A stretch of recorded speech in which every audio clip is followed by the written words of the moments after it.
I think today's video is going to be a lot of fun. See, one of my favorite drawings that I've done on PopCross Studios in the last year or so was in my famous cartoon characters as Suicide Squad members episode. In that, I took Winnie the Pooh and redesigned him into a freaky bear man kind of thing. And it's not one of my favorites because I think it's one of my best drawings, just because I think it's a really fun, goofy concept to see fully fleshed out. And I was further reminded how much I love seeing simple designs turned into fleshed out monsters in the Minecraft Mobs episodes that I did recently, encouraged by all of you. So that's where the idea for today's episode comes from. And of course, a few people have suggested it in the comments in the past, and I think it's a really great idea. So let's turn some adorable characters into monstrous beasts, shall we? Let's go!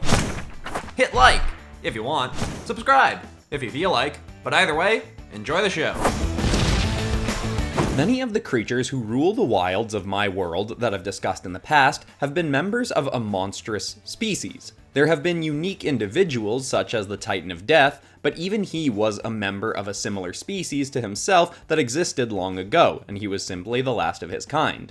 Today we'll look at some single creatures who have evolved or mutated from others of their kind to be anomalies, standout creatures who are truly the beasts of their own breeds. First is a wild boar with a vibrant pink hide and a vicious set of tusks.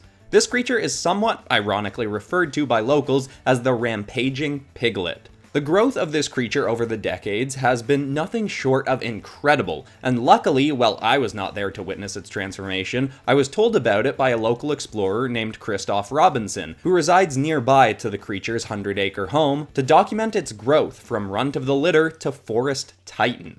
You see, the creature had been born small and weak, a piglet that was abandoned by its family.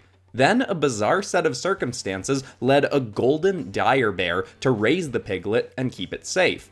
The small piglet was incredibly timid when it was young, but with enough encouragement from its surrogate father, it was brought on hunts and slowly became more and more bold, willing to fight for its safety and for its meals. Somehow its bizarre upbringing and eating the diet of a dire bear led the piglet to grow and grow and grow to 5 times the size of even the largest boar in the region. It maintained its distinct pink color instead of growing into a more common brown-furred boar, and this, combined with others of its unique traits, have made it very recognizable to locals of the area. Luckily, it is not particularly hostile towards humans when not threatened, and Robinson has even managed to get up close to this creature and its upbringer to study them. This beast may be one of the wild's best arguments for nurture over nature. Now, something interesting while I was working on this drawing, I sometimes have a problem with staying focused on a drawing in the moment. My mind has a tendency to wander a lot onto other things. So for the last month or so, I've been doing a lot of meditating and reading books on staying in the moment. And I think that has actually been really helping my art, because when I'm more focused on the drawing, I do a better drawing. With this one, I was actually really distracted in the roughing stage, which is usually when I need to be the most focused on the drawing. And even though I was pretty distracted, when I finally got myself to tune in and focus hard on what I was doing, I realized that the drawing was actually coming together really nicely. The head was coming together in a really cool way, and for the inking and coloring, I was super focused, and it ended up turning out really well. The tusks do a really good job framing the face. I like the snarl on the face, and I found that I really love with a lot of my creature drawings when I draw a creature that's got a mix of fur and leathery kind of skin. I think the contrast between the way I render those kinds of things is just, it makes a really cool combination. This probably ended up being my favorite one of the episode, but I do like a lot of these drawings. I should probably put the Baby Yoda or Grogu beast on the thumbnail because of how popular Baby Yoda is, but I like this one so much that I might put it on there instead. I don't know, we'll see. Anyway, Piglet drawing is coming to an end, so let's take a look at this beast.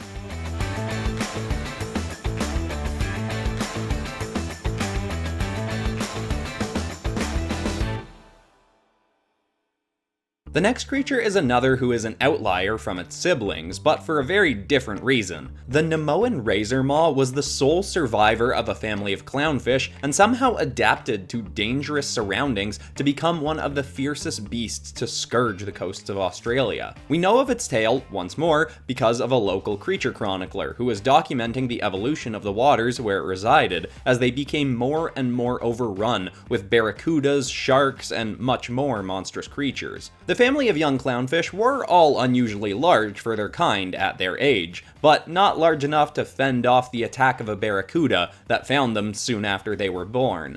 It tore through all the young, save for the Nemoan razor maw.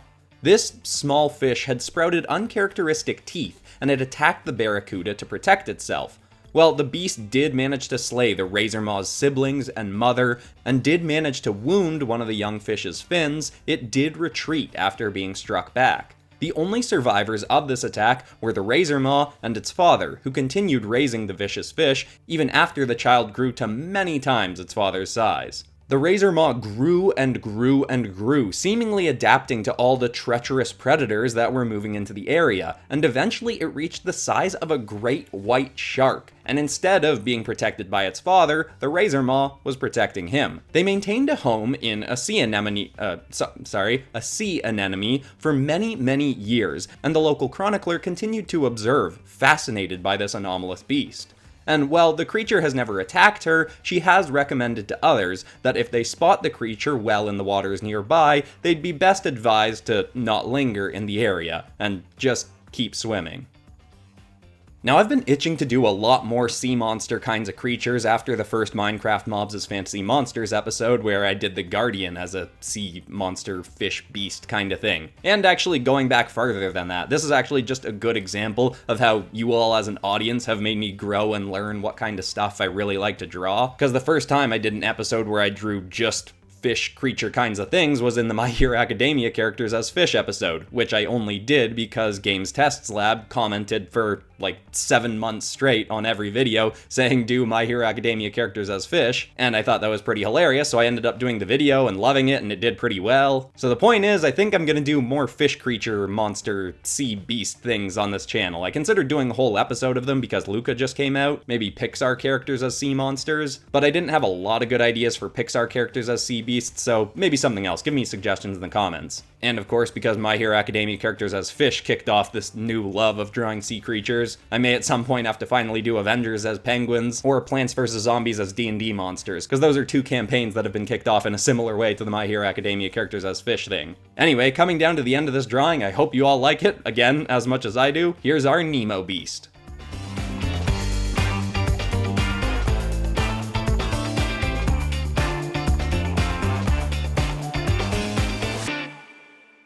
The next beast we look at is one actually raised by a bounty hunter named Jarin Mandan. Apparently he'd been charged with hunting down the rare beast when it was young, but when he found it, he couldn't bring himself to kill the unique creature. It's unclear whether the Grogan mountain troll's parents had died naturally or been hunted down, or if they even looked anything like him, but either way it seems to be the only being of its species still alive today.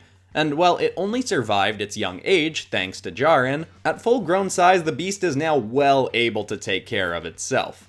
The creature is a hulking brute with a voracious appetite. It will seemingly eat anything from insects to foliage to even the occasional dragon. It was once seen trying to devour a leaping wild tongue that had somehow found its way to the beast's region. There are many myths and legends revolving around this creature, as any who have seen it or heard tales about it seem alarmingly obsessed with the Grogan. Some claim it to be from another world beyond the stars, which is why its parents were never found. Some even claim to have seen it levitating other creatures with its mind to protect itself or other animals or humans around it. Enough people have sworn upon that second claim, including Jarin himself. And seeing as how I've now observed much stranger things on the mining colony islands, such as the bizarre ritual of the withering skull spewer, I am much more inclined to believe these tales to be true, but I was not able to witness the ability in person. But regardless of the truth of this creature's abilities, it will certainly be intriguing to hear or see what it proves able to do in the future. Now, this is a goofy little side note, but something I've been trying to do with the writing in this episode is not say, it seems, or seemingly, so much. Because I found when I'm writing for Tayrin, the Beast Chronicler, the guy who narrates all my Dragon and Beast episodes, I always write, it seems that the creature did blah blah blah, or seemingly this creature blah blah blah. When I was editing the Godzilla Dragons episode, I think it was, I was listening back and I was like, oh my god, it's not bad enough to re-record the episode, but I really gotta stop doing this. I don't know if other people have noticed that, but it's definitely a thing I do too much. But anyway, in terms of the drawing for this, at first I wasn't totally loving it, but partially just because I did love the first two drawings so much. But this one was just feeling a little bit boring. Near the end, I add a little bit more texture and stuff to the character, but I think the reason that it turns out a little bit less interesting looking is just because of the way I did the environment. The boring kind of rocks in the foreground with the character just make this one a bit desaturated and uninteresting, and that's just a testament to how much better the environments I've been trying to do lately can really up the quality of a piece. Sometimes having a boring frame on something can make the art look less interesting, you know? But anyway, on a more positive note, I really love how his head turned out. I messed around with the eyes a few times and finally came up with something I liked. I think the ears turned out well, and for the face I was taking a bit of inspiration from Rancors from Star Wars. I don't know if that's super noticeable, but it definitely ended up helping the overall design. But anyway, come down to the end of it, so let's take a look at our Baby Yoda Grogu creature.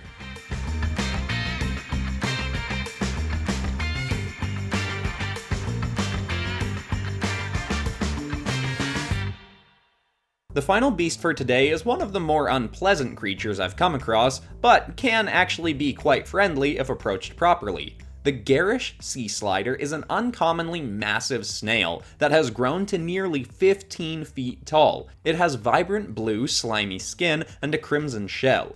Its size could be accounted for potentially by its unusual diet. Many sea snails are simple herbivores, but this creature spent much of its early life, unusually, eating sea sponges.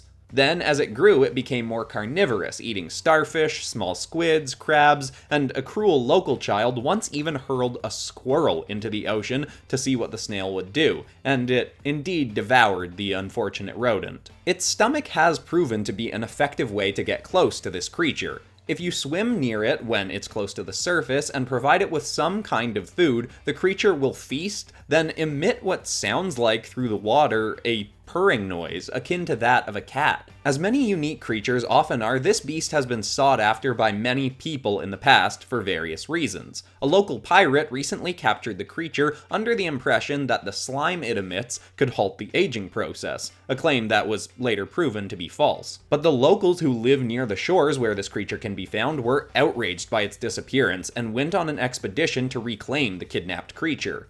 It may not be the most pleasant looking beast, but there is clearly much love for it by those who know where to find it. Now, to be honest, I would not have thought of doing Gary the Snail for this episode. I decided to do him because a whole bunch of people had suggested him on the poll I put out for this episode. And I mean, I was happy to do him, I just wouldn't specifically have thought of him as cute. But once I looked at images of him, I was like, oh yeah, I guess I could see that. Plus, of course, when I saw that people were suggesting I do another sea creature, I was like, hey, I'm game. Although I don't think this one ended up as good as the Nemo and... what did I name it? I shouldn't have forgotten already. The Nemo one. It's always funny when other people remember my lore better than I do. Anyway, design-wise for this one, I didn't go as crazy as some of the other ones. I just made a big, freaky snail kind of thing underwater. But I tried to do something a little bit different with its teeth and mouth. I made the teeth a little bit more like a shark, and I made the teeth fatter as well, and all more of a similar size. A lot of the time when I'm doing beasts and creatures to make them a little bit more monstrous, I do different sizes of teeth, or have some of them jutting out from the upper gums and stuff like that. With this one I was like, alright, let's try something a little bit different, go with a shark kind of mouth because it's a sea creature, and I think that did end up looking pretty cool, and was a nice change up from my usual thing. I think the environment, again, on this one was a little bit lacking and less interesting. I do always love doing the glinting light coming down from above when I'm doing underwater stuff, and I was taking some inspiration on this water drawing technique that was posted by this Instagram artist that I really like, Mitch Lee Uwei? I'm probably saying that wrong, but I'll link his Instagram in the description. He posts lots of great quick tutorial stuff on his Instagram, and one of them was how to do this glinty, watery kind of pattern. It was supposed to be for looking at water from above, but I used it from below. I end up fading it out a bunch, but it's still kind of there in the piece. I want to practice it a little bit more. Anyway, not the best drawing of the video, I'd say, but I'm still very pleased with how it turned out. Hope you all like it as well. Here's our Gary Sea Beast.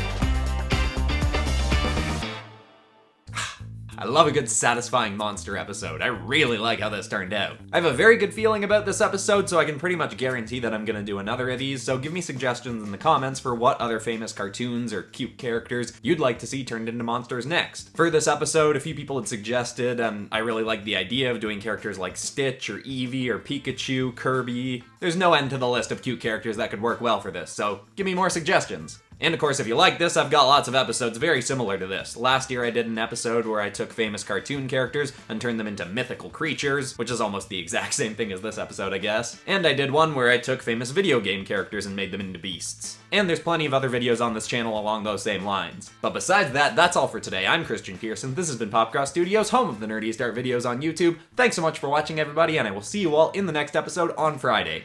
Goodbye!